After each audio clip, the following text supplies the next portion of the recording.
Very good morning to all of you. Myself Manoj Kumar Sharma. You are most welcome in this video of Plus One Accountancy. We are discussing depreciation.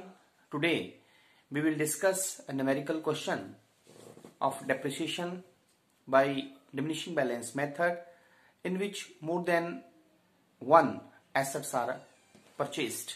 आज की video में हम ये discuss करेंगे कि जब एक से ज्यादा संपत्तियां खरीदी जाती हैं तो क्रमागत ह्रास पद्धति से ह्रास लगाकर जो है वो न्यूमेरिकल क्वेश्चन किस तरह से सॉल्व किया जाता है.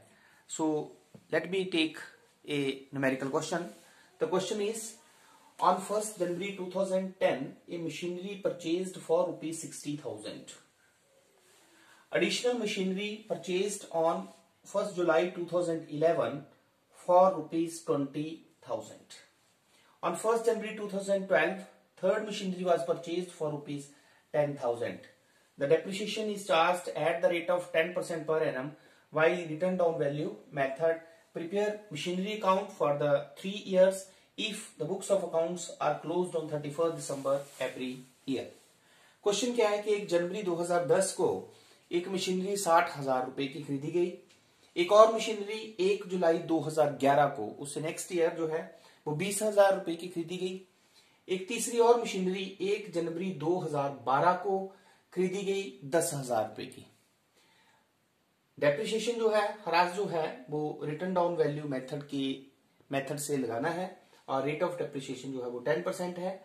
हमें मशीनरी अकाउंट बनाना है 3 सालों तक, 2010, 2011 और 2012. अगर जो है वो बुक्स ऑफ अकाउंट्स जो है वो 31 दिसंबर को क्लोज होती हैं. तो लेट बी स्टार्ट. जब भी हम क्वेश्चन करेंगे तो मैंने आपको बताया कि हम सबसे पहले 2-3 बातें जो हैं वो ध्यान में रखते हैं. सबसे पहले जो हम एसेट्स को खरीदते हैं वो कब खरीदते हैं, कितने रुपए की हम खरीदते हैं, और स्क्रैप वैल्यू, एस्टिमेटेड लाइफ या जो है वो रेट ऑफ डेप्रिसिएशन. तो जो हमें चीज दी गई होती है उसे हम लिख लेते हैं. तो फर्स्ट मशीनरी जो है वो 1 जनवरी 2010 को हमने खरीदी है कितने रुपए की, 60,000 की. ठीक है. तो एस्टिमेटेड लाइफ या स्क्रैप वैल्यू इसमें नहीं है. तो रेट ऑफ डेप्रिसिएशन आपको दिया गया है, इट इज 10%. ये फर्स्ट मशीनरी हमारे पास है. ठीक है. तो जब हमने इस मशीनरी को खरीदा है तो उसकी जर्नल एंट्री जो होगी वो होगी machinery account debit to cash. क्योंकि हमें मशीनरी अकाउंट बनाने को कहा गया है तो हम जब मशीनरी अकाउंट बनाएंगे तो at the top we will write machinery account. ठीक है. 2 साइड्स होती हैं, debit side, credit side. The left hand side जो होती है वो डेबिट साइड होती है. इसमें फॉर्मेट हमारे पास फर्स्ट कॉलम डेट कॉलम होता है, सेकंड कॉलम पर्टिकुलर्स का, थर्ड कॉलम अमाउंट का. उसी तरह फोर्थ कॉलम हमारे पास क्रेडिट साइड में जो फर्स्ट कॉलम होता है डेट, पर्टिकुलर्स एंड अमाउंट.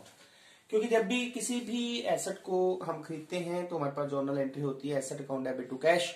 तो इसमें हमने मशीनरी को खरीदा है तो हम जर्नल एंट्री जो करेंगे वो करेंगे machinery account debit to cash या टू बैंक भी आप लिख सकते हैं. ठीक है. How much value of the asset या मशीनरी इज 60,000.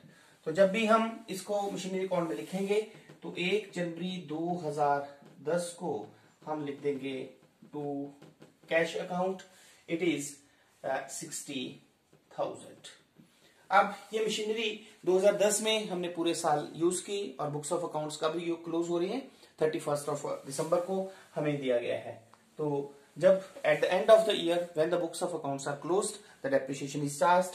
और जब डेप्रिसिएशन चार्ज की जाती है तो 31st दिसंबर 2010. तो जब डेप्रिसिएशन चार्ज की जाती है तो एंट्री होती है depreciation account debit to asset mean depreciation account debit to machinery account. अब how much depreciation is there. तो डेप्रिसिएशन हमारे पास फॉर्मूला होता है original cost 60,000 into rate over 100. तो 10% हमारे पास रेट है तो इट इज 6,000. तो फर्स्ट ईयर में जो मशीनरी पर डेप्रिसिएशन लगेगी वो लगेगी 6,000 रुपया. तो हम लिख देंगे बाय डेप्रिसिएशन अकाउंट. शॉर्ट में आप यहां पे भी कैलकुलेट कर सकते हैं. 60,000 इंटू 10 ओवर 100 इट इज 6,000. तो अब सेम डेट को at the end of the year हम closing balance of the asset, जिसको बाई बैलेंस कैरी डाउन लिखते हैं, वो हम कैलकुलेट कर लेते हैं। तो डेबिट साइड का टोटल हमारे पास 60,000 है, क्रेडिट साइड में 6,000 डेप्रिसिएशन लगी, तो हमारे पास मशीनरी का बैलेंस जो बच गया वो आ गया 54,000। अब ये 54,000 नेक्स्ट ईयर के लिए 1 जनवरी 2011 के लिए हमारे पास ओपनिंग बैलेंस, जिसको आप टू बैलेंस ब्रॉट डाउन करके लिख सकते हैं, इट इज 54,000। अब 2011 में हम देखेंगे कि इज देयर एनी परचेज और सेल, तो आप देख सकते हैं ऑन 1 जुलाई 2011 फॉर ₹20,000 एक और मशीनरी हमने 20,000 रुपए की खरीदी है। तो जब हमने इसको खरीदा है तो अगेन हमारे पास जो है वो जर्नल एंट्री अगेन हुई होगी, machinery account debit to cash, तो हम लिख देंगे to cash account how much value of the machinery, it is 20,000। तो अब हमारे पास दो मशीनरीज हो गई, तो इन दोनों मशीनरीज को हम 2011 में यूज करते हैं।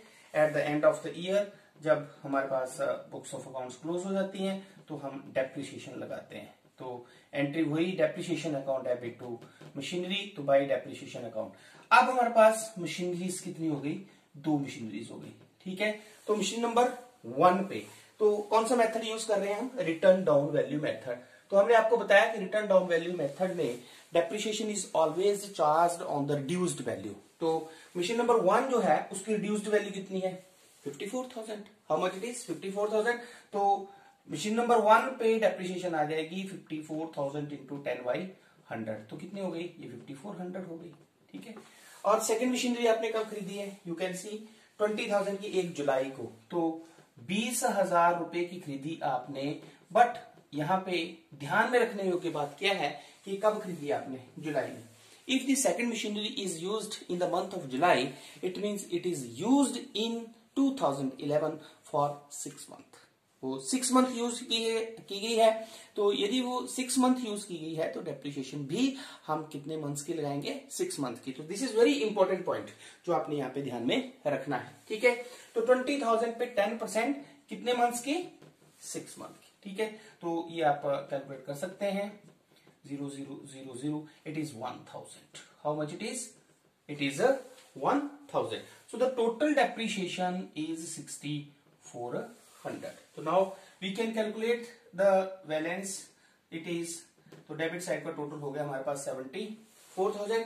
तो 74,000 में से आप लेस कर लेंगे 6,400, ठीक है। तो ये हमारे पास वैल्यू जो आ जाएगी वो आ जाएगी 67,600, ठीक है, 67,600। तो जिसे आप 31 दिसंबर 2011 सेम डेट को लिख देंगे by balance carry down 67,600, both the sides equal 74,000। Okay, अब ये बैलेंस जो है हमारे पास नेक्स्ट ईयर के लिए 1 जनवरी 2012 के लिए ओपनिंग बैलेंस आ जाएगा, जिसको आप टू बैलेंस ब्रॉट डाउन करके लिख सकते हैं 67,600। तो अब इन 2012 हमारे पास दो मशीनरीज हैं, हम इन दोनों मशीनरीज को यूज करेंगे and at the end of the year we will charge the depreciation. But we can see in 2012 1/3 machinery also purchase for ₹10,000। तो जब ये खरीदी गई होगी तो अगेन फिर एंट्री हमारे पास हुई होगी machinery account debit to cash. तो हम लिख देंगे 1 जनवरी 2012 को to cash account, how much value of it, it is 10,000। तो अब हमारे पास कुल मिला के 3 मशीनरीज हुई हैं, ठीक है। तो at the end of the year mean 31 December 2012 we will charge the depreciation, तो by depreciation account. Now we are using the written down value method. हम क्रमागत ह्रास पद्धति को फॉलो कर रहे हैं और क्रमागत ह्रास पद्धति में रिड्यूस्ड वैल्यू पर डेप्रिसिएशन लगाई जाती है। तो जो पहले की 2 मशीनरीज हमारे पास थी उनकी रिड्यूस्ड वैल्यू कितनी है, कितने रिड्यूस्ड वैल्यू, 67,600। तो मशीनरी नंबर 1 एंड 2 जो इस पे डेप्रिसिएशन हमारे पास कितनी आएगी, क्योंकि ये 67,600 67,600 जो है वो दोनों की वैल्यू है, रिड्यूस्ड वैल्यू दोनों मशीनरीज की, ठीक है। तो उस पे हमारे पास डेप्रिसिएशन आ जाएगी 67,600 इंटू 10/100, तो आ जाएगी कितनी 6,760। And the third machinery which we have purchase, machinery number 3, तो ये हमने कितने की परचेज की है 10,000 की, तो इस पे डेप्रिसिएशन आ जाएगी 10,000 into 10/100, it is 1,000। So the total depreciation is 7,760। Now we will calculate the balance, तो आप टोटल कर सकते हैं, इट इज ये हमारे पास आ गया 77,600। तो 77,600 में से आप 7,760 लेस कर देंगे, तो ये हमारे पास आ जाएगा 69,000। एक बार फिर चेक कर लें आप, 69,840। तो सेम डेट को 31 दिसंबर 2012 को हम बाय बैलेंस कैरी डाउन, जिसे हम क्लोजिंग बैलेंस हमारे पास तीनों मशीनरीज का, अब हमारे पास जो क्लोजिंग बैलेंस बचा है वो बचा है 69,840। तो ये आ गया हमारे पास बोथ द साइड्स इक्वल 77,600। तो इसे आप ओपनिंग बैलेंस के रूप में 1 जनवरी 2013 के लिए लिख सकते हैं, टू बैलेंस ब्रॉट डाउन 69,840। तो इस तरह से हमने 3 इयर्स का जो है वो मशीनरी अकाउंट बनाया। तो आपने देखा कि जैसे जैसे हमने मशीनरी को खरीदा है उसकी डेप्रिसिएशन हम रिटर्न डाउन वैल्यू मेथड की सहायता से हमने किस तरह से की है। तो आज के इस वीडियो में हमने रिटर्न डाउन वैल्यू मेथड से हम किस तरह से, जब एक से ज्यादा मशीनरीज को हम खरीदते हैं तो हम किस तरह से उसको बुक्स ऑफ अकाउंट्स में लिखते हैं, ये हमने सीखा है। तो आई होप कि ये कंसेप्ट आपको समझ में आ गया होगा। Thank you very much.